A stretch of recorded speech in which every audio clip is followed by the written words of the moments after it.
Hi, it's Rob, and we're back for our latest episode of the podcast.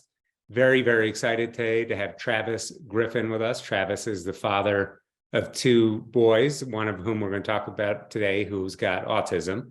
And so we appreciate you having a time for us today and talking a little bit about your journey and some of the tools that you've learned. And the purpose of this podcast is to be, or video cast, is to have a pretty short jump into other people's lives to remember that we're all in this together.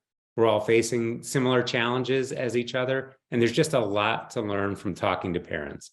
One of the things I found when my daughter was younger, we'd go to speech therapy or occupational therapy, and I'd sit around in the room while my daughter was having different stuff done with her and to her, talking to parents, and I learned so much about resources that were available in our community, and more importantly, about different challenges other people faced that I could then embrace, change, and add into my life too. So that's the purpose of what we're doing today.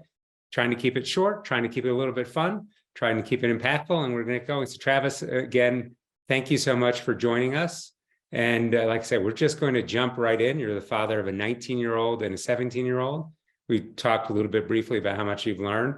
And so just as we're thinking about different topics today, we're thinking about the supports you've received along the way. And those could be different people, different organizations, something that you found is a great resource. And tell us a little bit about how it was impactful in your life. Well, first, Rob, thank you for having me on. I think it's great that you're doing this because honestly, speaking to parents is one of the best assets that we have in this community that's filled with chaos and misdirection. So thank you for just putting this on and allowing a venue. Nice and 10 minutes. 10 minutes, though, I mean, when you ask me what services, 10 minutes may not be nearly long enough. You get to choose one or two. How's that? Okay. Yeah, we all have lots, but yeah, So, we're just. Yeah, an impactful service. There's been so many great ones, but I will say this, and I don't know if it's like state, I know it's statewide. It's funded by the state of Colorado, I think Department of Education, but it's called PEP. It's Parents Encouraging Parents.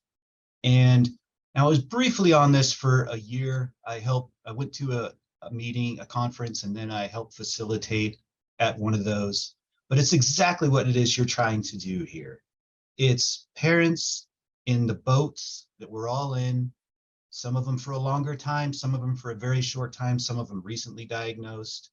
But it's information, it's keynote speakers who are not paid speakers to be there and like, hey, I wrote a book, but hey, I've been living with someone with Down syndrome for 25 years. Here's what I have learned. Here's the emotional roller coaster we've been on, those kind of things. So PEP, and if you look up Parents Encouraging Parents Colorado, I'm sure you can find their site, but it truly is it's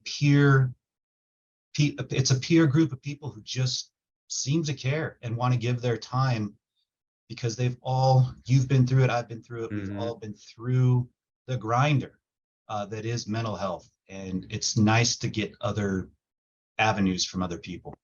Yeah, it's great. And again, this goes all over the place thanks to the beauty of the internet. I think every state probably has something like that. I went to a PEP conference, I don't know, my daughter was 1, 2, or 3 maybe, and met a woman there who had changed some of the laws in our state and was there just to talk to other parents. And it was such an impactful conversation. I even remember the table we were sitting at for about half an hour talking. So yeah, that kind of organized family way to do it.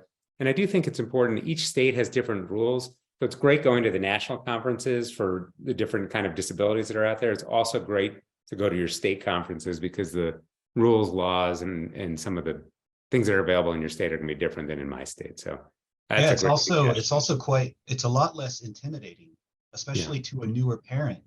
They're not going there being bombarded. Sometimes you go to any kind of conference, you go there and you're bombarded with marketing ideas and business ideas and financial ideas and training, and it's all great. It's just too much. Yeah. But PEP is very it's very intimate, and you're not going to feel overwhelmed. You're not going to feel less than. You're going to feel like, God, there's somebody here that has been through the same exact thing. I'm going to tap their brain, and they're willing to give me this information. Thank you. It's just a great avenue.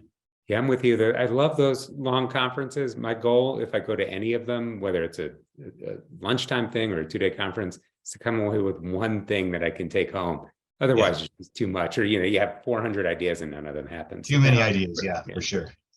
All right, let's jump in. So thinking back to when you were a new parent, or even at some point when you realized, hey, I've got something to help other people with, what are some words of advice do you have for parents that are just finding out that their son or daughter has a diagnosis? And it can be for, other family members too, but, you're a parent, I'm a parent, that's mostly who we're speaking to, but sometimes we've got some siblings we've interviewed too. So some words of advice that you think could help some people. That's a great point to bring up siblings. I'm guilty of it myself, having two on the spectrum, but one a bit more pronounced. It becomes very easy for that sibling to get lost in the shuffle because you only have X amount of mental energy. So that's important. That's not what my answer is, but that's just a great key point. I'm gonna go with, you just been diagnosed or you've just got a diagnosis. There's two ways you can look at that. And the way I looked at it, it was a life preserver. Our diagnosis didn't happen for maybe 10 years into dealing with this and just trying to get answers, trying to get direction. So when we got the diagnosis of autism spectrum, it didn't become a label. It didn't become a defining characteristic for Mace. It became a guidepost for me. So that instead of, we just talked about going to a conference and being bombarded with 30,000 great ideas or 30,000 ways to solve a problem.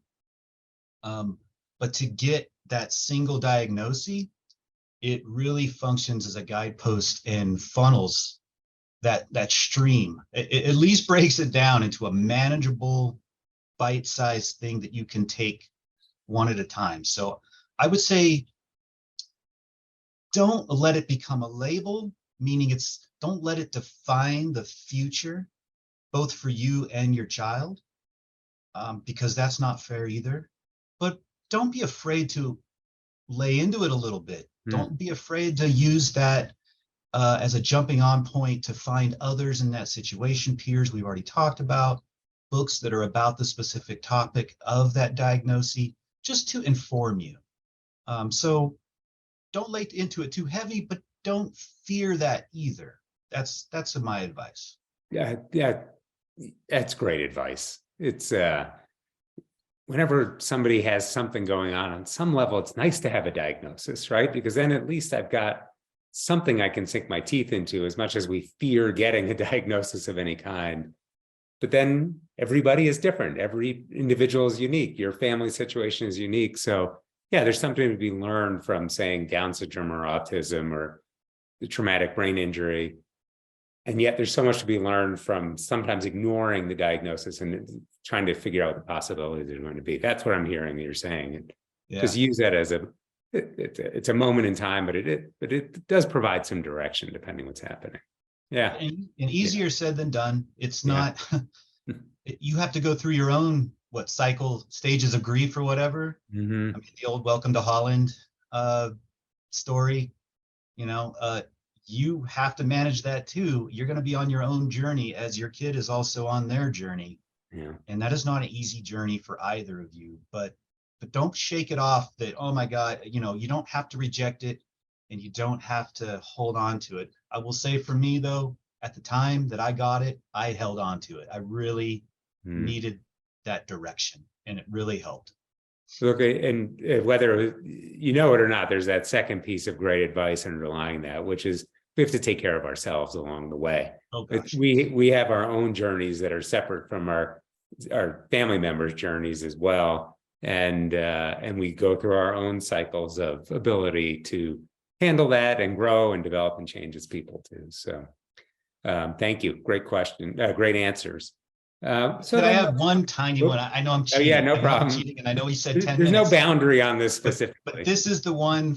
This is the one, not for the sake of your child. Well, it is for the sake of your child, but for the sake of you and perhaps your partner, or your marriage, or your loved ones, your other caregivers that are going to be a part of your child's life. Just like you said, you need self-care because you are going to burn the midnight oil trying to find answers that are not going to come in the time you want them. They may be the internet, but they're not going to be always accurate. It's not going to solve the problem. It's just sometimes knowledge overload. But and then the exhaustion of trying to find a good therapist or a good group or a good medication or whatever, a good resource is exhausting. And you probably are working, or your partner is working too. Respite care. I cannot more highly recommend getting involved with someone that provides respite care so that you get time off, even if it's just an hour a week. You need it to reboot. And if you don't reboot, your child's going to suffer. Sorry. No, it's good. Said it, I had to add we on. all need that advice every day a little bit. So hopefully that's the clip.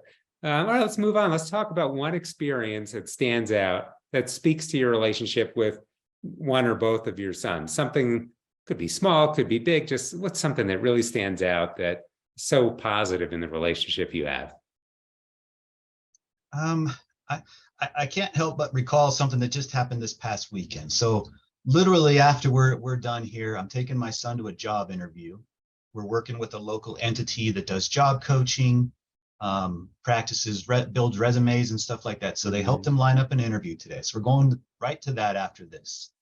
So this past weekend, we wanted to get him some interview clothing. It's not like a formal job where he needs a suit or anything. And no teenager in the world ever liked putting on a suit. I'm not sure anybody ever needs to put a suit on again. And I don't think somebody who wore one for 20 years, just so you know. I'm not even wearing pants. So I think we're good. So we went to a local downtown business, the Men's Exchange. Just shout him out. He's just so fantastic. And James is the owner of that. I went in there and I says, James, my son's got an interview this week, maybe a string of interviews this week, and he really needs your expertise of, getting him into some comfortable clothes that he feels confident in. Can you take care of him? And James, of course, took care of him. I sent him in. They were in there for like an hour. He comes out wearing them, and I'm like, hey, all right, he likes them that much. He's just wearing them out of the store. But he looked like he put a step in his stride, and I was so excited and proud of him. Because if I'd have been sent in to put something on like that at 19, I probably would have fought somebody. Right. Yeah. So first off, I was happy he didn't try to hurt me.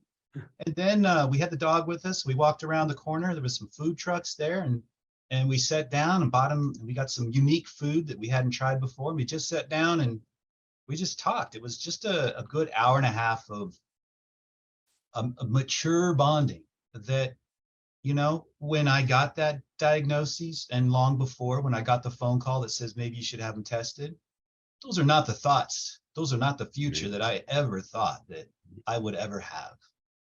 So to get that in small doses right there is all the energy I needed to make me go another week or another. That's awesome. Yeah. And that's one of the reasons we asked the question is, which actually you just answered the last surprise question, which was something that happened great over the last week. So we covered 2 in 1 there. Yes. But it's to find those little moments, to appreciate it, to remember the joyful aspect of it, or to give us the energy in tough times, or just to remember our lives can be fantastic in so many ways. And we just so often just skip over the great parts because we're thinking about the not so great parts. And that's like a perfect moment, right? A good hour and a half with a surprise positive on one side and then some time, dad and son time on another time. So that's just wonderful. And that's part of the reason we're doing this, is we want to keep hearing those stories. Life can be challenging in every way. And there are great moments all along the way. And let's not just skip by them too much. So Right. It's really good. Appreciate that. I don't have any other questions. If there's we might circle back at some point as we're extending this a little bit, because you've just had such great answers. We may need to come up with some things. So we appreciate it. When's the hour-long podcast where you need all the resources? I will do that one too. Yeah. And I don't do I don't put together show notes for people that are listening, although we'll probably get to that at some point, because people sometimes do want those additional resources, whether they're state specific or just, hey, I heard a comment there and I want to remember what it is. But again, Travis, we greatly appreciate your spending some time today, enlightening us about life with your sons and family, and some things that we can all be thinking about as we move forward in our own lives. So thank you again, and we'll talk soon. Thanks, Rob. Thanks so much.